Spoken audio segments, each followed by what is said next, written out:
자연 선택과 생물의 진화서부터 이제 2학기 생명 단원이 이제 쭉 진행이 되는데요.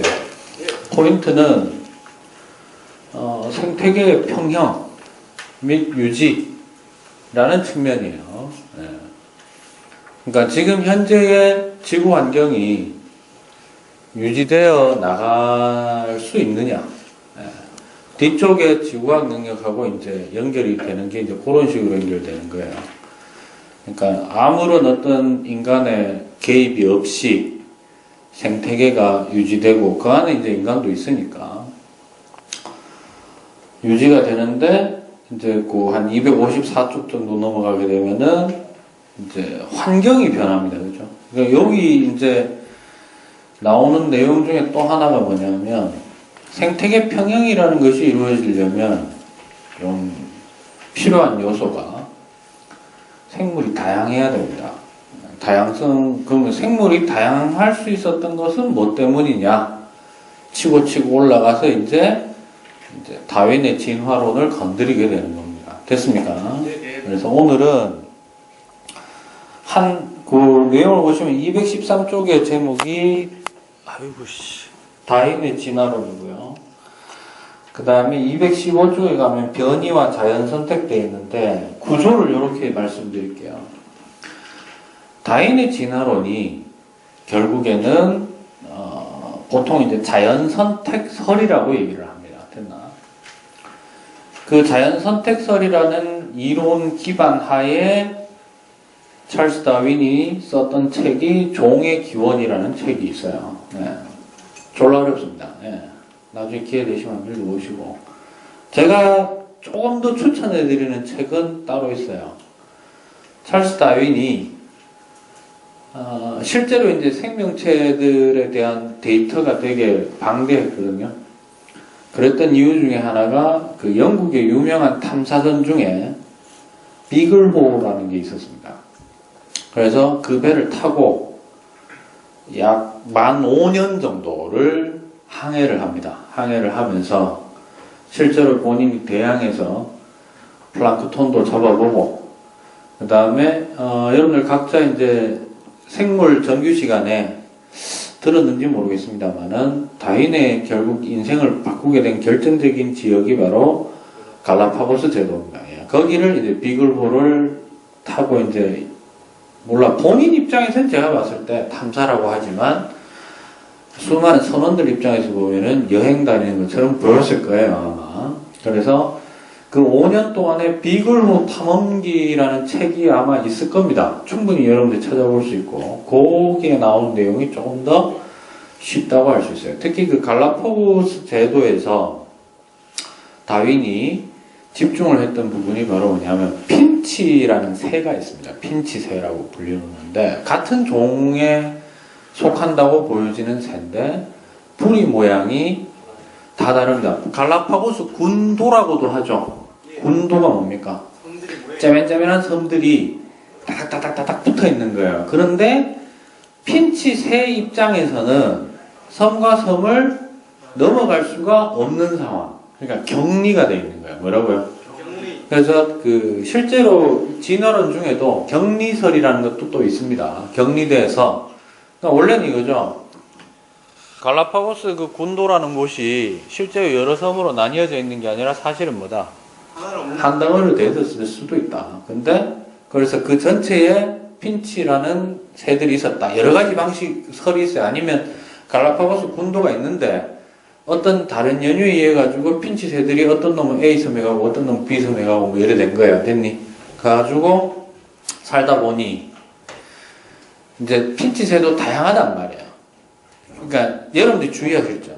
뭐 예를 들어 가지고 과일이나 씨앗이 많은 섬에서는 핀치 새 주둥이가 되게 이렇게 둔탁하고 두껍고 그러니까 씨앗을 뽀개먹기 좋도록 호두 같은 거 뽀개먹기 좋도록 되어 있고 선인장이나 이런 뭐 식물류를 쪼아 먹는 거면은 뾰족하게 되어 있고 이런데 자칫 착각하면 어떻게 되냐면 핀치새가 원래는 한 종류였는데 그거는 맞을 수 있어요. 한 종류였을 수 있는데 자기들이 간 섬마다 다르게 얘가 진화했다라고 생각하면은 찰스 다윈이 생각한 진화론의 핵심에서 벗어나는 거예요.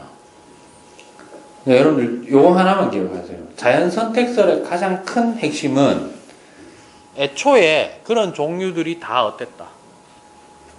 존재하는 와중에 됐어요. 그러니까 A섬, B섬, C섬, D섬의 환경이 다 다른데 핀칫의 종류도 뭐 예를 들어서 가나다라마 다 했었다고 합시다. 됐어요? 걔네들이 가나다라마가 전부 A섬, B섬 다 있었는 거야. 다 있었는데 예를 들어서 A섬에서는 가만 뭐 했다? 살아남았다. 바꿔 얘기하면 나머지 놈들이 거기서는 멸종했을 수도 있고 자기에게 맞는 섬으로 이동했을 수도 있고. 이해됐습니까? 그러니까 자연선택설은 어떤 한 세대 내에서, 그러니까 쉽게 우리를 예로 들게요. 우리가 살면서 내가 어떤 특정 기관의 기능을 극대화하고 싶어요. 그 대표적으로 그게 뭐죠? 인간이 하고 있는 것 중에 웨이트 트레이닝입니다. 그죠? 하면은 분명히 남들보다 근육 조직의 양이 어떻게 된다? 근육 기관의 양이 늘어나고 튼튼해집니다. 맞아요. 그런데 주의할 점, 그건 진화라고 본다, 안 본다? 안 봐요. 왜요? 후천적으로 획득되는 것을 왜 진화라고 안 봐? 뭐? 그러니까 나는 원래 되게 약하게 태어났어. 약하게 태어났는데 열심히 운동을 해가지고 튼튼한 몸을 갖게 됐어요. 그래서 아들을 낳았는데 아들이 튼튼해졌다면, 그러니까 뭐 근육 조직에 함유량이 뭐 엄청나게 높아졌다면 획득되는 것이 유전이 되는 거죠. 근데 그것은 그게 아니고, 지는 좀 약하게 태어났긴 했지만 원래부터 뭐다? 유전자 속에 튼튼한 인자가 있었으니까 아들내미한테 넘어간 거지. 자기가 원래 약했으면 약한 유전자를 가지고 있으면 아들내미한테도 뭐? 처음에는 약한 유전자가 넘어갈 수밖에 없다. 약할 수밖에 없다. 이런 포인트입니다. 알겠습니까? 그런 것들에 대한 선후관계나 개념 정리를 좀 해드릴 테니까 오늘 첫 번째 시간 그거를 좀 집중적으로 좀 보시면 될 것 같습니다. 제가부터 좀 쓰고 갈게요. 3-2의 고 제목이 자연선택과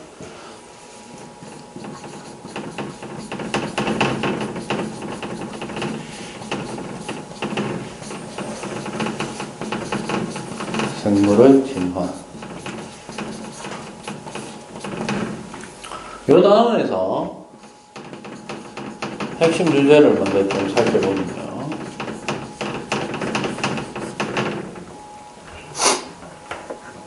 오늘 암 걸릴 줄 알았다.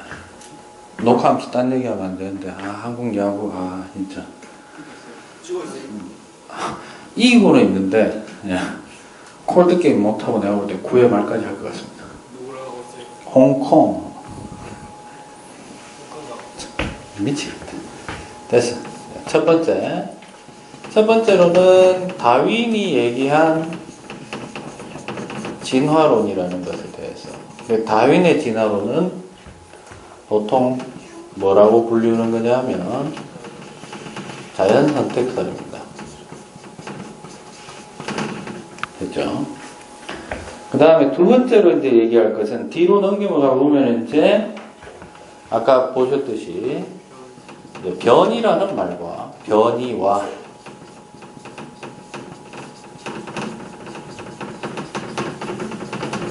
자연선택에 대한 내용을 자연선택의 어떤 식으로 일어나는가 과정 및 한 사례를 한 3-4개 정도만 좀 익혀놓으시면 돼요. 한 개는 얘기했죠. 핀치.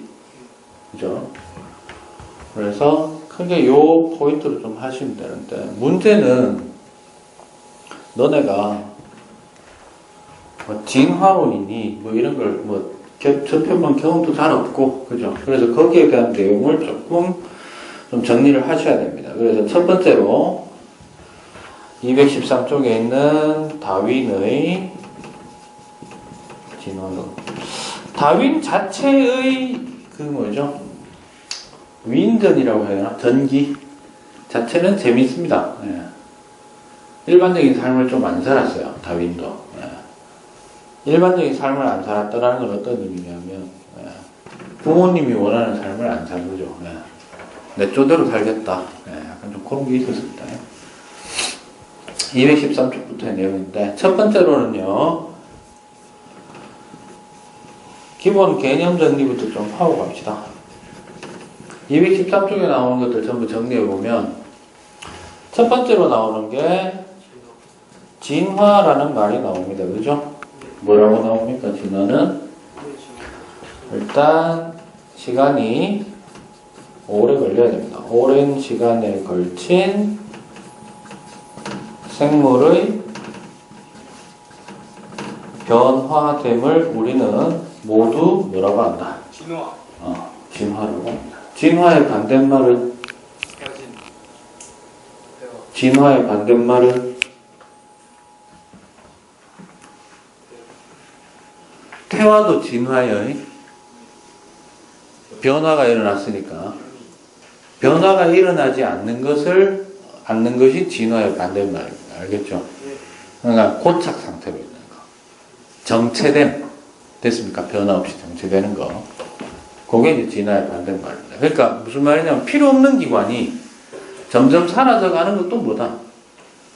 진화의 개념이에요. 분명히 좀 그런 건 있어요. 여러분들이 생각하시는 것처럼 약간 옛날 한 19세기, 18세기에 있었던 사람들은 진화를 무조건 발달되는 형태. 예를 들자면 하등한 곳에서 고등한 곳으로. 그러니까 예전에는 이 생각한 거예요. 진화론의 초기 진화론자들은 누구하고 싸웠지? 누구하고 싸웠지? 종교하고 싸웠습니다. 그죠? 종교하고의 사투를 벌였어요. 맞아요? 그러다 보니까 진화론의 증거가 하나 둘씩 속속 드러나오면서 찰스 다윈이 사실 카운터 펀치를 날린 거거든요. 그래서 그때 당시에 이제 젊은 세대들은 잘 모르고 접근하는 젊은 세대들은 실제로 이런 줄 알았어요. 진화론에 의하면 물고기가 개구리가 되고 개구리가 파충류가 되고 그래가지고 인간이 탄생한다 이런 정도로까지 비약적으로 생각하는 사람도 있었는데 그건 아니라는 거죠. 다양성에서 시작을 한다 이런 뜻입니다.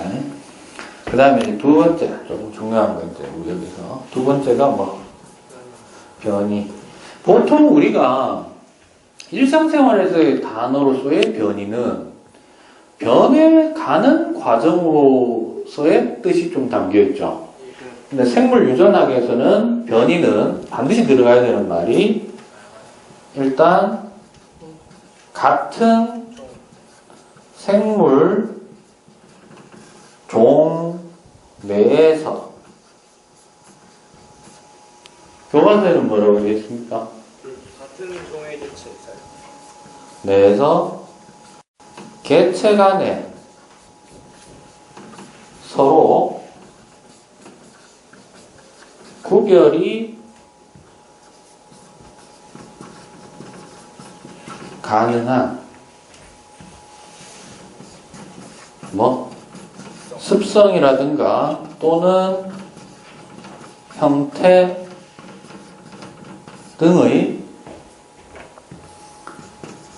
형질이 다른 현상을 우리는 뭐라고 한다? 이걸 변이라고 합니다. 쉽게 얘기하면 개체 간의 다른 점 이런 뜻 되겠습니다. 됐어요? 됐나? 그럼 내가 물어볼게. 사람하고 개하고는 변이점이 없어요. 변이라는 것을 비교하는 대상이 안 됩니다. 알겠습니까? 조심하셔야 돼요. 됐어요? 그냥 이런 거죠. 기본적으로 이런 건 있어요. 생물학자들이 종이 다르다라는 것은 이미 대놓고 기본적으로 형질이 어떻다. 다른 점이 너무 많다라는 걸 포함하는 거예요. 됐어요? 근데 종은 뭡니까? 종은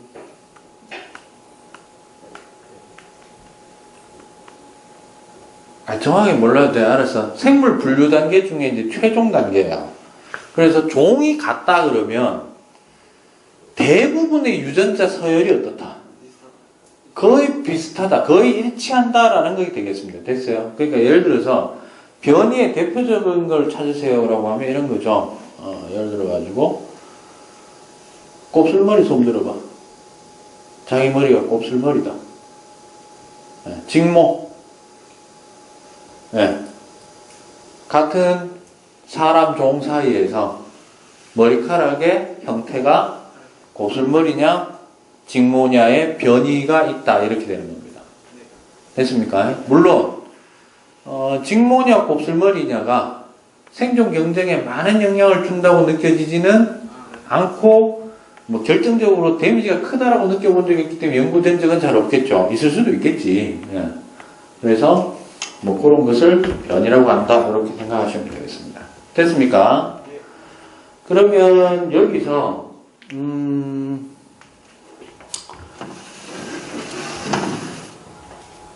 하나 물어볼까? 개체가 뭡니까? 개체는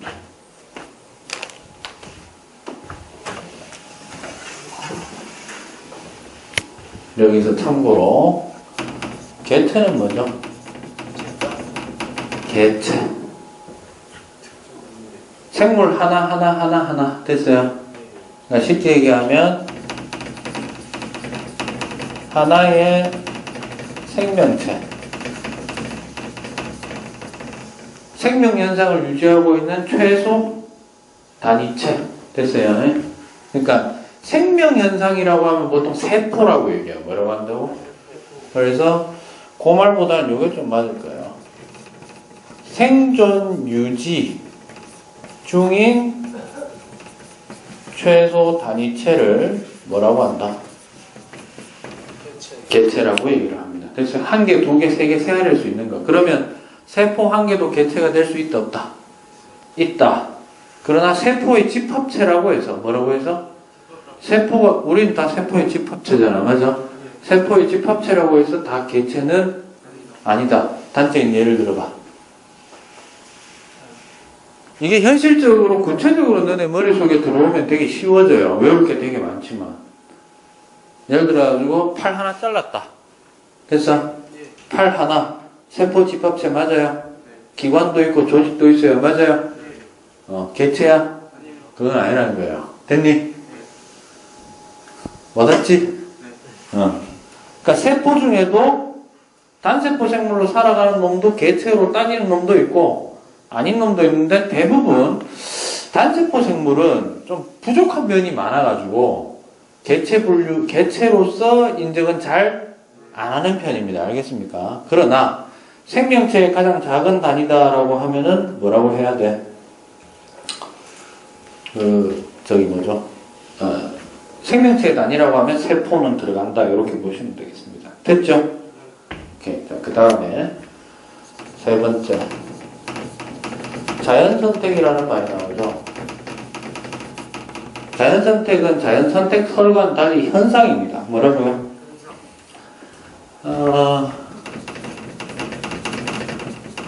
환경변화에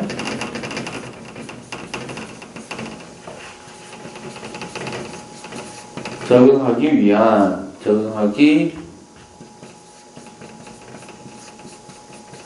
유리한 변이를 가진 생명체일수록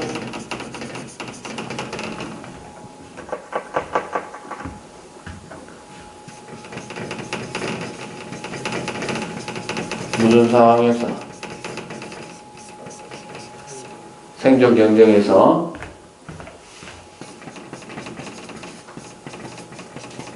살아남을 확률이 높고 사실은 하나 더 들어가야 돼. 생존 확률이 높고 또 살아남을 확률이 높다는 건 뭐까지 포함되는 걸까? 지가 개체 유지도 하지만 뭐도 종족 유지도 가능한 경우를 얘기를 하는 겁니다. 알겠습니까? 그러니까 동족 내에서 다른 놈들은 다 뒤지고 있는데 내 혼자 살아남고 내 자손이 다 번창한다라는 것은 어떤 겁니다? 내가 어떤 종 내에서 다른 개체에 비해 뭐 환경 적응에 유리한 변이가 많다 이런 얘기가 되겠죠. 됐습니까? 따라서 자연 선택은 개체가 어떤 유전자를 가지고 있느냐에 따라서도 달라지겠지만 무엇에 따라서도 생존 경쟁에 영향을 줄 수가 있겠다. 그렇죠. 환경이 어떠냐에 따라서도 달라질 수 있겠다. 우리 책에도 나오는데요. 낫 모양 적혈구라고 들어봤어요? 그 예전 말로 하면 낫 이거 있죠? 낫을 한자로 쓰면 겸자라고 됩니다. 낫겸자에서. 됐어요? 그래서 예전에는 겸형 적혈구, 근데 겸형 적혈구를 가지게 되면 일반 적혈구보다 산소 포화도가 떨어져서 빈혈이 잘 일어나고 산소 공급이 잘 안 돼가지고 잘 죽어요. 됐어요? 그런데 저도 생물이 전공이 아니라서 무슨 이유까지는 잘 모르겠습니다만은 열대성 모기 때문에 잘 일어나는 열병이 하나 있죠. 뭐가 있습니까? 말라리아라는 게 있어요. 그죠? 이 말라리아가 웬만하면 사람들이 예전에 치사율이 되게 높았습니다. 예, 높았는데 특이한 게 어떤 동네에 갔더니 이 겸형 낫 모양 적혈구를 가지고 있는 사람들이 실제로 우리 입장에서 보면 되게 아픈 사람들이잖아요. 어떤 의미에서 보면. 그죠? 근데 말라리아를 버텨내는 힘은 누가 더 좋더라. 저는 왜 그런지 모르겠어요. 낫 모양 적혈구를 가지고 있는 사람들이 말라리아에 걸렸을 때 생존 확률이 어떻다? 엄청나게 높은 거예요. 그러니까 정확히는 덜 죽더라. 덜 뒤지더라. 됐습니까? 예. 그 경우에는 우리 대구에서는 말라리아가 있나? 잘 없잖아요. 최근에 조금씩 일어난 적도 있죠. 예. 해외여행 많이 갔다 오니까 걸리가 기 들어와가지고 사람이 전염시켰을까? 모기요. 아니죠. 우리나라 모기가 말라리아 걸린 새끼를 물었어 다시. 예. 그래가지고 다른 데 가서 또 쑤셔준 거야. 됐냐? 그렇게 되는 겁니다. 그래서 거기까지 내용이 213쪽에 있는 내용이다. 이렇게 보시면 되겠고요.